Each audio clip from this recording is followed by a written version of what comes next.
Assalamu alaikum viewers, I'm Zubia Irfan. Welcome to another show of CxO Talk. As you know, it's a knowledge sharing platform for all the sea level across the Pakistan and around the globe. Every time we invite some interesting personalities in our show. Today we are honored to have Mr. Anis Ahmed with us. Mr. Anis Ahmed is a seasoned leader in broadcast, IT, and operations at Television Media Network. With extensive experience in managing 24/7 media operations across multiple cities, he played a key role in integrating cutting edge technology to enhance media delivery.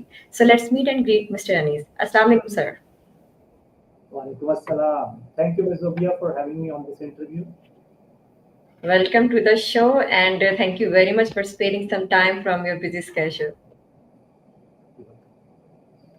So Mister Anees मैं आपसे request करूंगी कि अपने बारे में हमारे viewers को बताइए आपका जो करंट रोल है अपनी ऑर्गेनाइजेशन में इस हवाले से प्लीज बताइए Uh, I actually currently work as CTO and CIO. I have two roles in this organization, and right I've been associated with the Express Media for the past 26 years, which is a long time. Uh, and I've walked through various roles, starting as a network administrator, then moving upwards through various management roles like system managers, senior manager, GM, and all the way towards CTO and CIO. I actually joined this organization in 1998. It's been long, right 26 years. Before that, soon after starting my career in IT, I actually started with the Gulamat Textile Mills in right their IT department when the IT was actually very new in the organizations. So after that, I served in a software house and delivered lectures in a government-based IT program at Karachi. But then I joined Express Media in Karachi in 1998 and then moved to Lahore. And ever since, I think it's been 22 good years in Lahore, I've been working with Express Media. That's my brief right introduction. great so what are the biggest challenges you have faced in your career and how have you successfully overcome them I think my career has remained very much challenging in the sense. I think every technology person's career is encountered with so many challenges. The reason being the technology is constantly evolving. So mm, you cannot remain stuck with one thing or one learning for a longer period of time. So since I started as an IT professional, so since IT is has evolved so much so that we have come to the artificial intelligence age recently. So since I moved to the media industry in my early career, the media industry has some other kind of technologies that were in place specific to that industry, just like there are specific technologies used in telecom sector and pharmaceutical and other organizations. So I started with print media technologies. Those were quite simplistic, easy to understand, easy to manage. But soon after that, when Express Media expanded its wings all over Pakistan, we moved to the TV arena. And TV was very new. Earlier, we had only one or two government sector TV channels and one or two private sector TV channels. So when we moved into the TV technology, it was a brand new area as far as IT is right concerned, as well as when I moved to the from print side to the TV side, it was a big challenge because hmm. print side usually you have to publish a newspaper every 24 hours. So the right kind of deadlines you are faced with, they occur every 24 hours. But in TV, every second is a deadline. You have to remain on air all the times without losing a single frame of the video. That's a tricky thing to handle. So when I moved to the TV area, it was quite a tricky thing to establish the kind of network, the systems, and the procedures. So we are able to deliver the news at fast pace We remain on air all the times. The content teams are fed with the input signals constantly, so they are able to maintain their speed of news processing. So learning through all those stages and creating, delivering, then troubleshooting, then learning more, learning again, redesigning. So we went through all these stages. So that has been a constant challenge throughout. Right. Later when all of this we had done with all of these things, we experimented with a couple of other TV channels as well, which we launched, and then somehow we wrapped them up. So all of those challenges we were able to handle very well, but that required constant learning. Constant learning is Right. a challenge that I think every technology professional is faced with throughout their career. And if one is afraid of these challenges, then I don't think they are able to progress any further in their career. It's important to expect challenges, face them with proper knowledge, study, research, and implementation, and then expect even more challenges later on. The technology guy has to remain positive with all those challenges that come towards his side. After TV, you already may be aware of that, since print, then TV, now it's a digital age.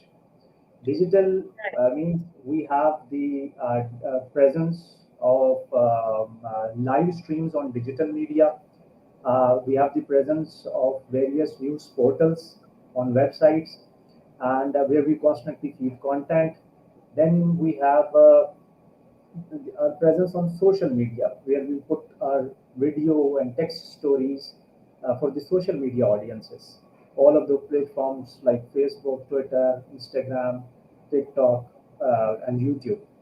So the technologies that feed these particular digital channels, they are different, quite different than the technologies that we manage in TV. So Hmm. that is another challenge that we had to face, and then deliver on to that. So the career of an IT guy, and especially the guy which works in the media industry and works in the media industry, IT, broadcast IT, and the broadcast engineering, communication, uplinks, in these departments, they have to constantly face the challenges. Considering it's a 24 by 7 facility, you can expect anything at any time. Right. Right. So, how has leadership played a role in your success? And do you believe your leadership is having a positive impact on your team? I think leadership is an essential skill that without which you cannot grow to the higher ranks.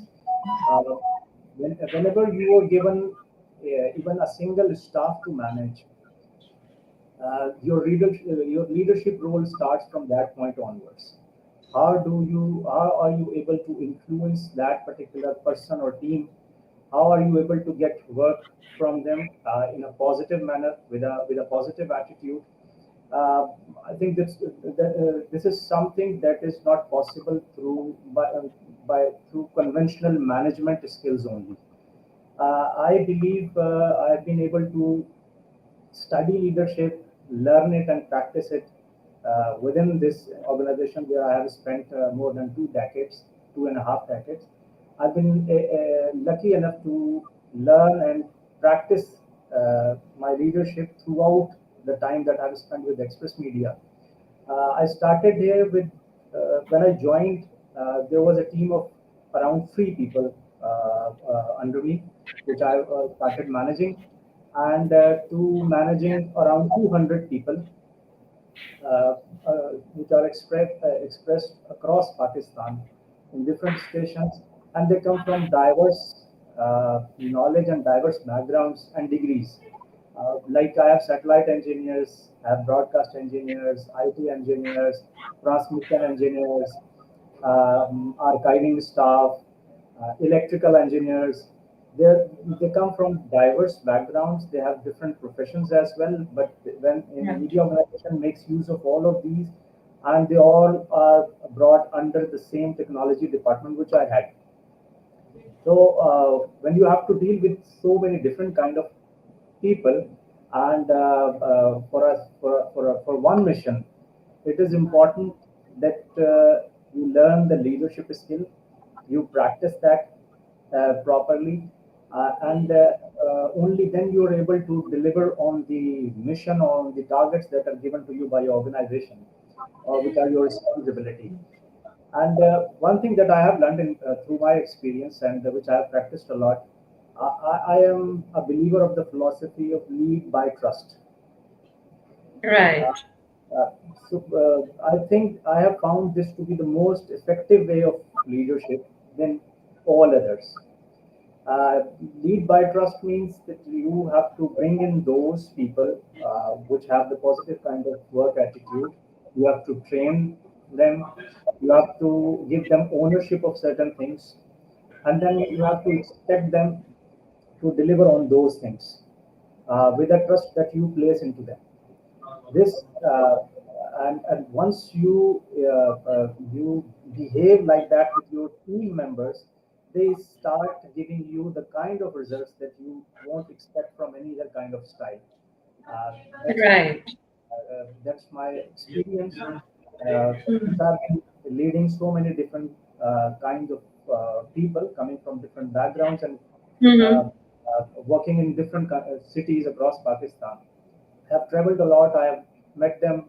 I have expressed them what kind of results, what kind of attitude, what kind of work I expect from them. They are Right. first human and then a professional. They have to behave the same with their other team members. That is the kind of trust that we have been luckily able to develop within at least my department, and that is the reason we are able to deliver on the kind of outputs that are expected from us with a small size team. I still call it a small size team. I'm less than 200 people, maybe it's around 100 and 130 people right now, and we have to deliver daily newspaper, 8 newspaper editions from different Right. cities. Then Hmm. we run two news web portals, Tribune.com PK and Express.pk, where the news are constantly being published, and it's a real time thing. You have to process the incoming news immediately and put them online all the time. Then we have two news channels uh, which are constantly on air with fresh content. It is not possible without the technology department working on their toes, and I don't think the technology department can work like that without having a team which is definitely, clearly, very well bonded. They know each Right. other, they support each other, they put trust in each other's hand. Uh, uh, I'll give you an example. The key departments that actually manage the news broadcast within the technology domain are: one department is called enterprise IT, the other department is called broadcast engineering department, the third department is called broadcast ID, the fourth department is called the uplink and satellite department, and one video signal or passes through all of these four departments in a chained Mm-hmm. pattern, and then it goes through the public for the final broadcast. The problem Right. can be at any stage with any department. If you do not have the teams which trust each other, if you do not have the kind of leaders who have trust in their teams, whenever a slight problem occurs with a frame, with a dropped frame, with certain thing that your screen going black, you won't be able to trace that easily. There will always be a blame game across departments, unless you have people who are very clear, very open, Mm-hmm. with any kind of happenings that happen, or any kind of issues that happen at the back, and they clearly communicate the reasons. They do get into the things, they investigate the things, They do not try to put blames onto the other department just to get rid of those blames from them sides. So that is only possible by having a trust relationship from bottom to top. This is the kind of philosophy that I think I have been able to practice and create within my department. And leadership without trust within the teams, across teams, from bottom to top, from top to bottom. I don't think it's a practical thing in this modern age. This is my Excellent. style. Yes. Excellent. So, Mr. Anis, how do you ensure 24/7 seamless broadcast and IT operations across multiple cities? I think the 24 by 7, any kind of business which runs 24 by 7, like for example, an airline business, like railway, like hospital networks, and the media organizations. I think they can only work when there are right systems in place and there are right people to handle those systems. These two rights would make things easier for the 24 by 7 businesses. When these two ingredients are available, then you are able to develop the SOPs, you are able to create backups, the disaster recovery procedures, and and then you have to delegate things, because no any person can be on seat all the time in a 24 by 7 environment.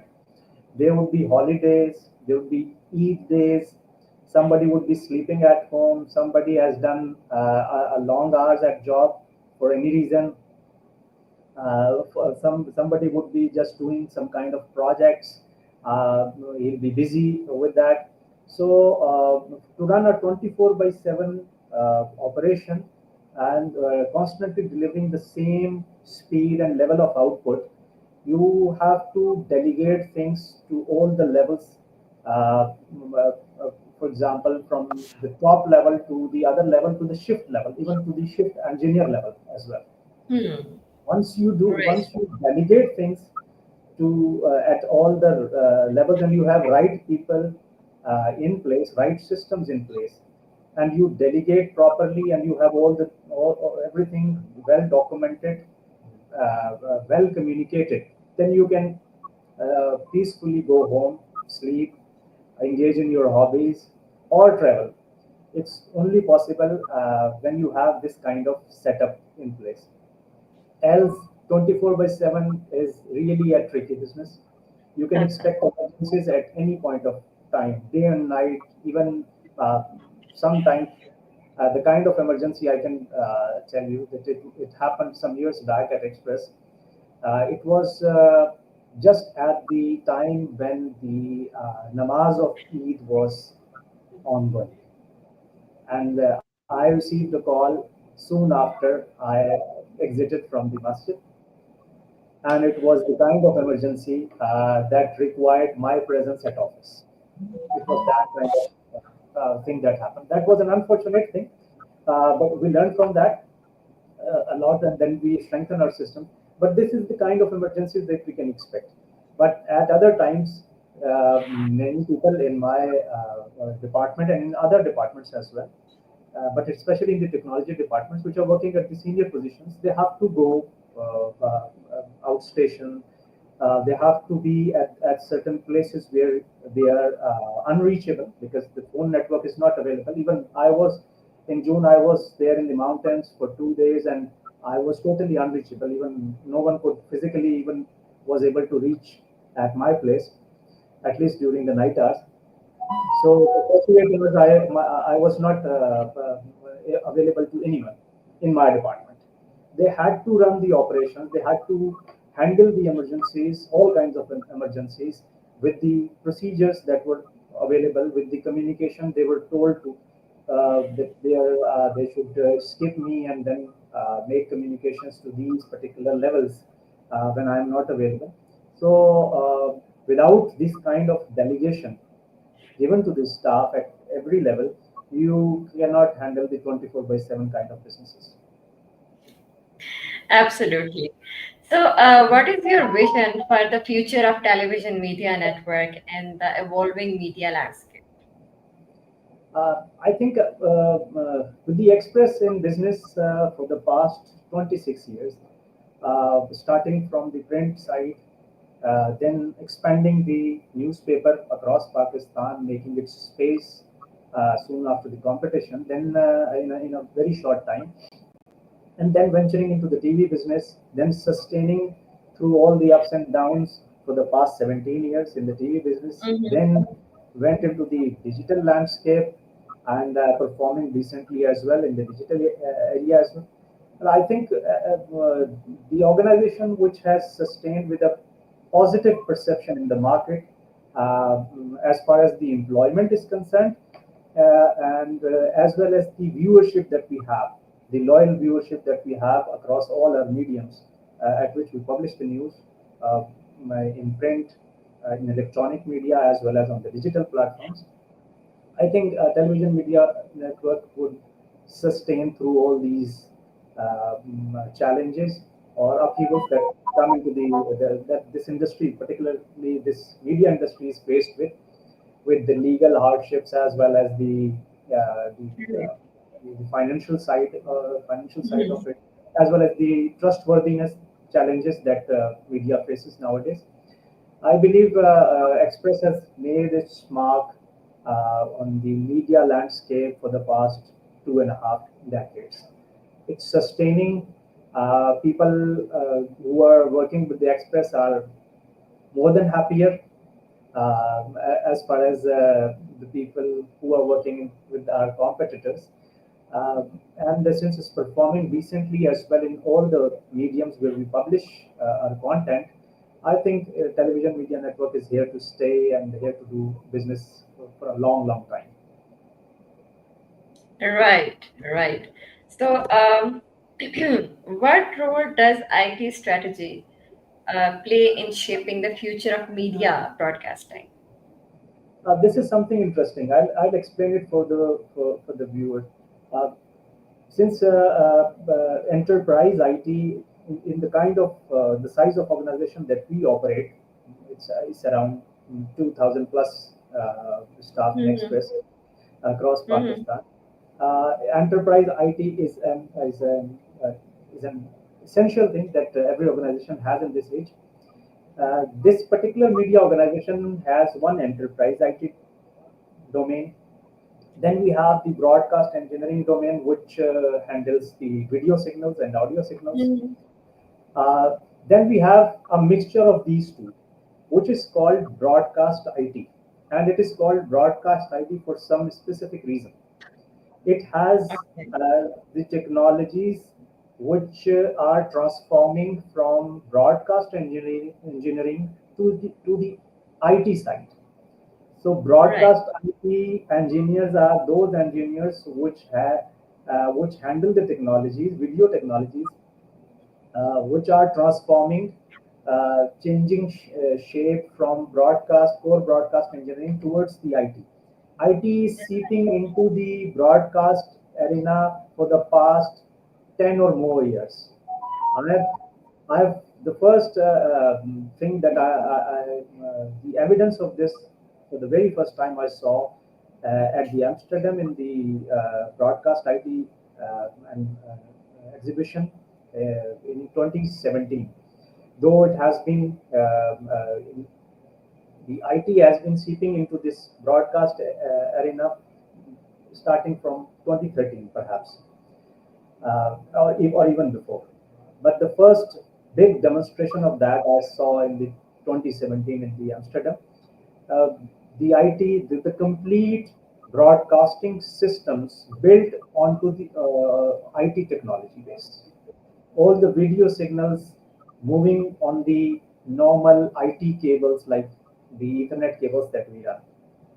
So the IT was making into the broadcast area for quite some time, and that is why the people who are succeeding in this particular area are those that are coming from the IT background, and that is why Right. it has become even more important for the uh, media business to have the IT people, the right IT people in place who learn to do the broadcast IT thing, because the all the technologies, the core broadcasting technologies are gradually moving towards IT. They are converting to the IT based technology. IT is more cheaper, IT is more prevalent, IT knowledge is more common, and IT companies are far more in numbers than the companies that make the broadcasting or broadcasting equipment. That is why it's an ultimate thing for the businesses to invest into the IT technologies.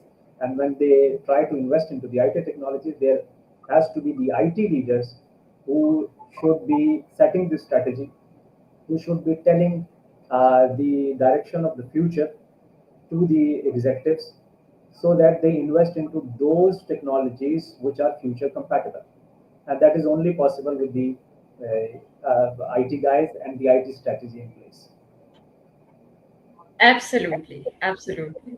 So, Mr. Anis, how do you manage to maintain a healthy work-life balance, and what strategies do you use to achieve it? Well, it's a challenge for everyone in in this modern age, when we are very much connected. When I started my career, I think there were only landline phones at homes or at offices. So whenever people quit offices and they leave for home, they usually remain unreachable. So since they are not that much connected, so the life, I think, was much easier than this. Now, since we are almost connected and reachable at any place, uh, almost at any place, so this makes the life, or the private moments of the life, even more less enjoyable than it was before. So, in order to maintain the achieve the balance, is a constant struggle. I think it is for everyone. It's a common problem across all industries and all professions. But I think it can only be possible when you have, again, I emphasize on the same point, when you have the right kind of people, systems in place, tasks very well delegated to the right levels. People sitting in the offices should know exactly what to do in what situations. Since if they are able to cover 80 or 90% of the things like that, then for 10 or 20% emergencies, you can be reached through phone, or you can log in remotely and do the job and get out of the situation. But it can only be possible when you have the right people and the tasks very well delegated to them, so that you can leave office peacefully, expecting there won't be any emergency calls every now and then disturbing you at home or while you are socializing. So I think while running this 24 by 7 department for the past, independently for the past 10 years or more, I think I've been able to get some kind of nice work-life balance through these strategies. Otherwise, for a 24 by 7 business, it's even more difficult to achieve this balance than for the ordinary businesses which open, for example, in the morning and close down at the evening. So for a 24 by 7 facility, it's for a business, it's quite difficult and challenging. It's a constant struggle. It would remain like that. But if you are able to achieve 80 or 90% peace yeah, with these kind of strategies, then I think it's a great success. Right, right. So, what advice would you give to professionals looking for entry to the broadcast and IT industry? Uh, I think there'll be one, other than all the common things that usually for which the advice is usually available on the internet. I think one particular advice I'd like to give for the media, for the technology professionals who wish to join the media industry. Uh, uh, First of all, those kind of professionals need to have some kind of IT degree with them, the IT knowledge. It's important because since the technologies are the core broadcasting technologies are more and more becoming IT based. So the chances of uh, uh, gaining, uh, I think, success in this particular area is conditional to having the IT knowledge. If you have the Right. IT knowledge, you would be able to understand the newer equipment, newer software, newer configurations, newer technologies, newer way of delivering the content, processing the content. It won't be possible with the core engineering technologies only. People are starting to understand this thing lately as well. So, and we have seen that those engineers which are coming with the IT background, kind of IT degree or knowledge with them, they have been successful and then moved to other organizations and remain successful there as well. So anyone wishing to join the technology department of a media organization, they should have some kind of IT knowledge or degree, particularly an IT degree. That would be more beneficial to them. Very well said. So, Mr. Anis, in the end, I would like to ask, how's going your experience with CXO Global Forum? I've been following CxO Global Forum for quite some time. Even I've been Mm-hmm. existing in attending the CIO summits that are organized by some other organization, mostly in Karachi. I've been attending those summits, I think, since 2013. When Right. I came across the CXO Global Forum, I was a little bit. I tried to research more on that. I tried to follow the CXO Global Forum over social media and try to understand what kind of people exist there and what kind of activities are planned there. Then I attended the CXO Global Forum 2013 in Islamabad. One day, Right. I met with the peers, and I had a small meeting with Mr. Kawal Masood as well. Where then I learned a lot more about the forum and about the community they are building, and I think I found it to be very effective, very active, and that prompted me to join the CXO Global Forum formally so that I can interact more closely with the community. And then I joined in last year in November, and now I am formally part of that and like to interact more with the community and through all these platforms. Great. So, Mr. Anis, thank you very much. It has been a very insightful discussion with you. I hope our viewers will learn a lot from it, and we wish you more and more success in your life. Thank you. Thank you very much. Thank you for having me. So, viewers, this is it for today. Inshallah, see you soon with some another amazing personality. Till then, take care. Allah Hafiz. Yes.